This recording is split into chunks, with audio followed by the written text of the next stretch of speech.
So Season 11 is going to be huge and there is going to be a ton of updates, and this video is just going to cover and highlight some of the major changes. Ashe is a new legend that is going to be introduced to the game, and it seems that it is designed for more aggressive plays in mind.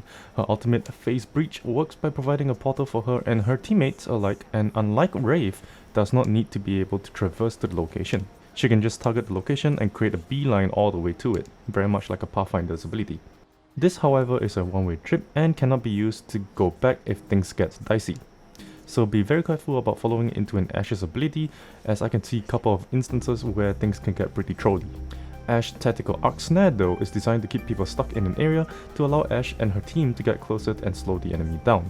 So far we don't have any other legend that does something similar except Valkyrie and Caustic.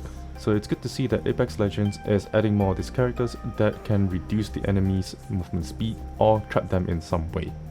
Finally, Ashe's passive ability, Mark for Death, allows Ashe to find death boxes around the map, and by the time she reaches one of them, she is able to actually use her data knife to find where the killer actually is. All in all, introducing Ashe will probably shift the defensive meta quite a bit, as now we have a character that is able to actually hunt other killers.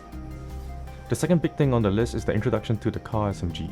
This is the first time in Apex we are introduced to a weapon that can utilize both light and heavy ammo, and thus far I think this is going to be one of the most go-to weapons for SMG players, as it outputs 260 damage on the body with one clip and comes with a decent fire rate. Finally, the new map Stormpoint will introduce us to gravity cannons as a faster mean of travel and provides a rather loud sound when used. Legends such as a Valkyrie will be able to redirect their movement, but other characters won't be so lucky when getting shot out of the air. It seems that there is still one balloon in the entire island, but aside from that, gravity cannons are going to be the main means of traversal. Wildlife nests are also included into the game, where prowlers, spiders and flyers will be able to attack the player, and for the time being it seems to be able to evolve armors too. There are a ton of interesting places and the map looks wonderful for this setting, and I'm looking forward to it as well.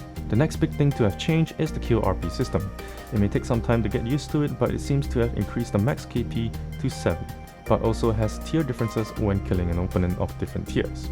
As I read it in the patch notes, what this means is that to reach Predators or Masters, this will not be about the amount of time spent playing the game, but also the opponents you are fighting in the lobby with.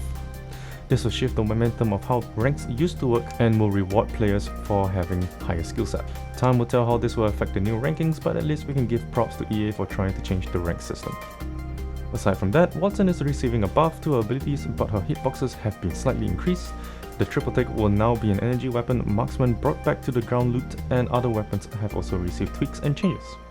I plan to cover this in another video, so stay tuned for those when they come out when the new season launches. But what are some changes you are looking forward to? Let me know in the comments. I hope this video helped. Stay safe everyone, and Husky out.